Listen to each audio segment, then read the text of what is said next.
Elles représentent la moitié de notre société et en l'espace de 2 décennies, elles ont cumulé des acquis inimaginables il y a encore quelques années. Une douce révolution de la situation des femmes, impulsée par la volonté royale d'accorder à la femme marocaine la place qu'elle mérite pour la mener sur la voie de l'égalité.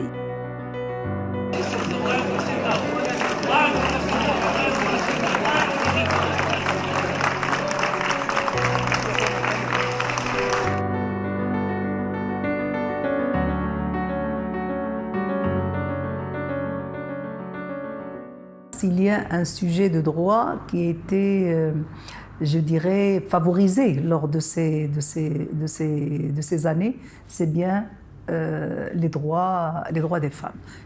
Les droits des femmes, aussi bien le code de la famille, qui est, à laps de 20 ans, a été amendé 2 fois. Comment espérer atteindre le progrès et la prospérité alors que les femmes, qui constituent la moitié de la société, voient leurs intérêts bafoués? Dans cet extrait du discours royal du 20 août 1999, Sa Majesté le roi Mohammed VI a donné le ton de sa vision en faveur de la justice et de l'égalité hommes-femmes.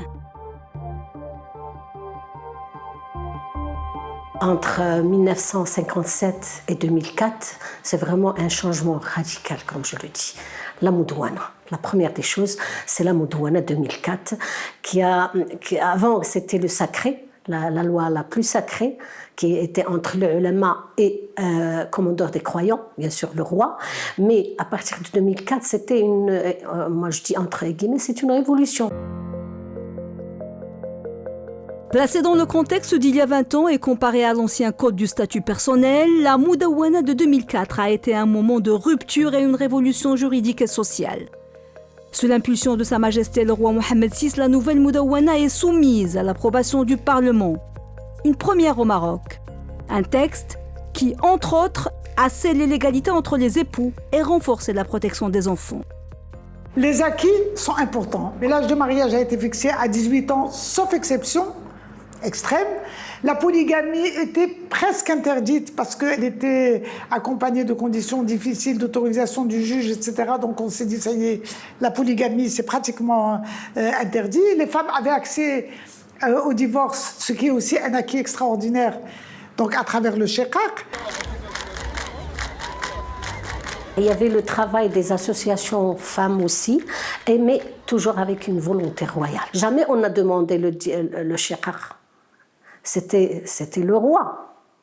On ne l'a pas demandé. Ça n'est pas inscrit sur toutes c'est-à-dire les revendications des associations féministes. Mais on l'a eu parce que c'était vraiment une volonté royale pour c'est-à-dire changer un petit peu le contexte des lois qui gèrent la famille et l'enfant, homme-femme et enfant bien sûr.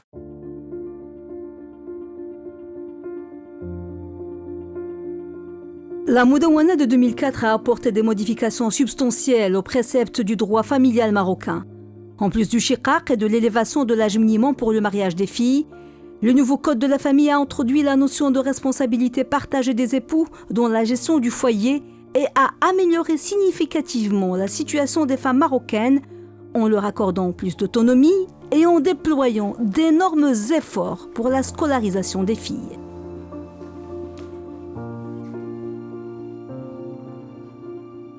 Depuis 1999, nous avons vu qu'il y avait un effort manifeste, important, pour une généralisation de la scolarisation des filles.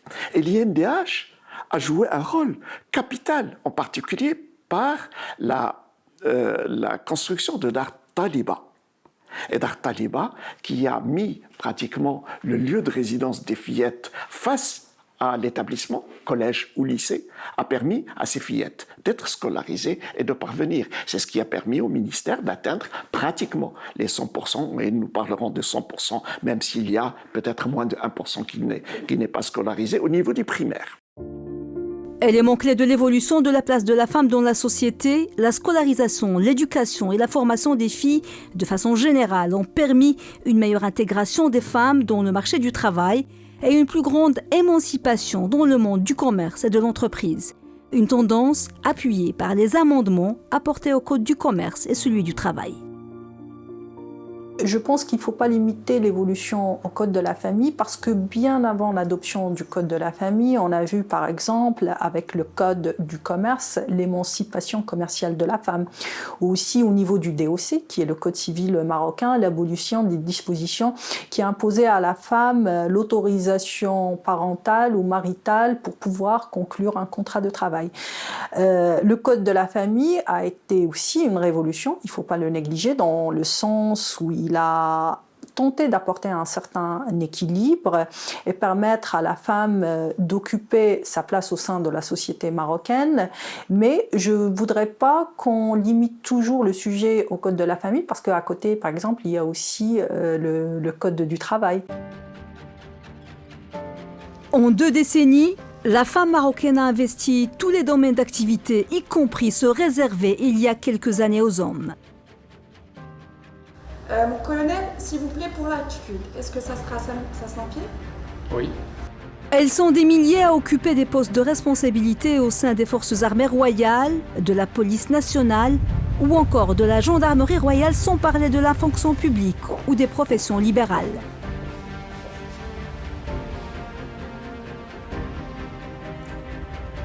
Juste après l'accession au trône de Sa Majesté, comme je vous l'ai déjà dit, la femme a vu le jour. Et je pense que notre roi, à travers toutes les initiatives et toute cette volonté de vouloir porter cette femme marocaine à sa juste place, de vouloir l'encourager. Sa Majesté est parfaitement conscient des difficultés que vit au quotidien cette femme marocaine. Mais il en est tellement fier. Et on le voit, nous avons plus de la moitié des bancs d'université qui sont occupés par des femmes. Et elles sortent généralement majors de leur promotion. Nous avons un taux de femmes ingénieures, un des plus forts taux au monde. 42% contre par exemple 28% pour la France. Je pense que la vision royale par rapport à ce sujet est une vision holistique et d'application progressive.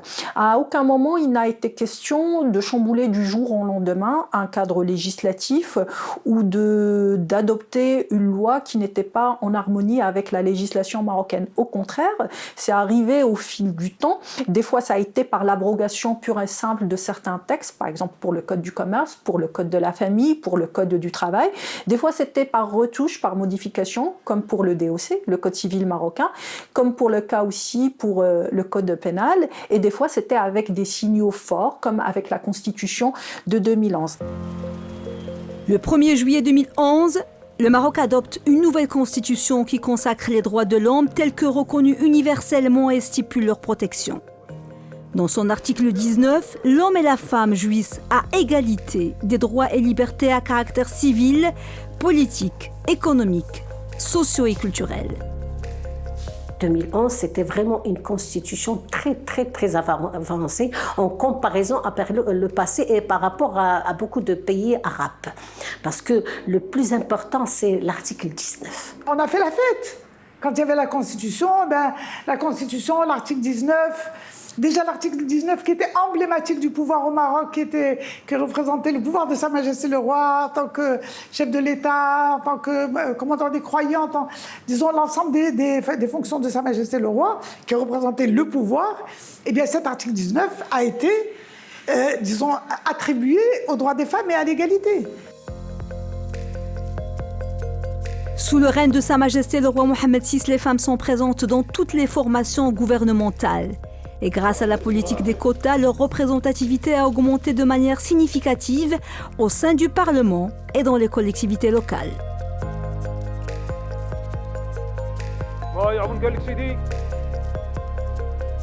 Dans la politique, nous avons des femmes. Nous avons des femmes qui sont élues à tous les niveaux des élections, qu'elles soient élues municipales, qu'elles soient élues au Parlement. Nous avons beaucoup de femmes dans le Parlement, mais qu'elles soient également avec des responsabilités de ministres dans tous les gouvernements. Depuis 2000 à aujourd'hui, nous avons toujours eu des femmes. Jusqu'à 2009, nous étions à seulement 0,5% des femmes dans les communes. Donc aujourd'hui, dans toutes les communes du pays, sans aucune exception, on a une moyenne de 25% des élus municipaux ou régionaux ou, disons, provinciaux et préfectoraux qui sont des femmes. Et ce sont des avancées extrêmement importantes. Nous avons plus d'un millier de femmes qui sont juges. Nous avons des femmes qui sont dans l'armée. Nous avons des femmes, plus d'une vingtaine de femmes colonels et des colonels majors. Nous avons des femmes dans la police et dans la gendarmerie royale. Des femmes qui sont commissaires. Et puis nous avons des femmes gouverneurs, des femmes wali. En 2018, suite à une décision royale historique, la profession de Doul, jusque-là réservée exclusivement aux hommes, est officiellement élargie aux femmes.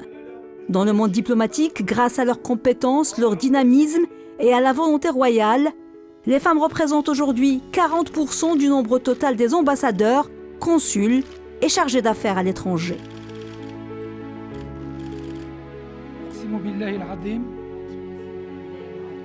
أن أكون مخلصاً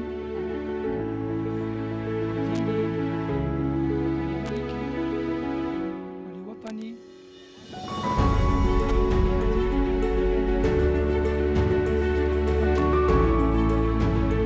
Le discours du trône, consacré dans sa première partie à la question de l'égalité, en soi, c'est un message extraordinaire. On n'a jamais vu un discours du trône. Disons, ça signifie quoi? Ça signifie que la question des droits des femmes est placée comme un des objectifs stratégiques de l'État.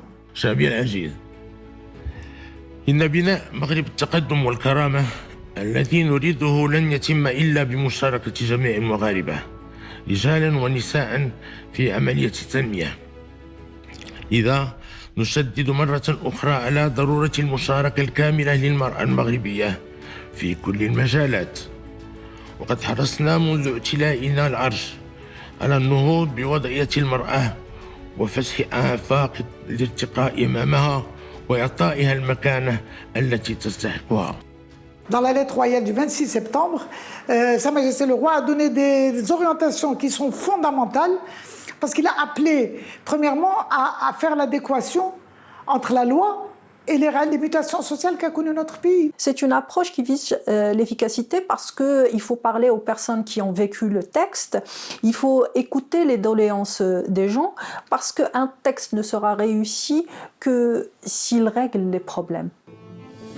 La lettre royale avait fixé à la commission chargée de la révision de la Moudawana un délai de 6 mois pour la remise de la mouture de ce projet sociétal. En mars dernier, l'instance a remis ses propositions au chef du gouvernement en vue de les soumettre à la haute appréciation du souverain. C'est le signal pour toute la société à respecter la femme, mais aussi de prévaloir sa dignité en tant que personne. Et donc ça, c'est aussi un grand message pour la société, de la respecter, de ne pas la violenter, de la considérer dans ses fonctions, dans ses fonctions de mère, mais aussi dans ses fonctions en tant que citoyenne marocaine et responsable marocaine. La mère marocaine, le souverain a tenu à la mettre à l'honneur de la plus belle des manières en recevant l'équipe nationale de football après leur exploit au Mondial 2022, accompagnée de leur mère. Un grand moment d'émotion, un message fort et un hommage rendu par Sa Majesté à toutes les femmes marocaines.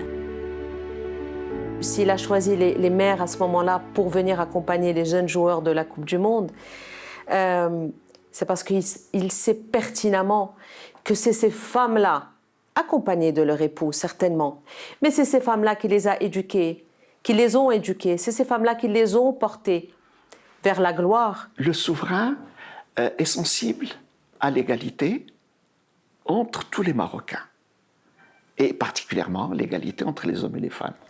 L'arbitrage royal sera toujours en faveur de l'égalité entre les hommes et les femmes. Je suis optimiste parce que quand il y a une volonté royale, on sait très bien qu'on va acquérir beaucoup de choses. Parce qu'il était clair, la stabilité de la famille, l'intérêt suprême de la femme. وعلى الجميع أن يفهم أن تمكين المرأة من حقوقها لا يعني أنه سيكون على حساب الرجل ولا يعني كذلك أنه سيكون على حساب المرأة. ذلك أن تقدم المغرب يبقى رهينا بمكانة المرأة وبمشاركتها الفاعلة في مختلف مجالات التنمية.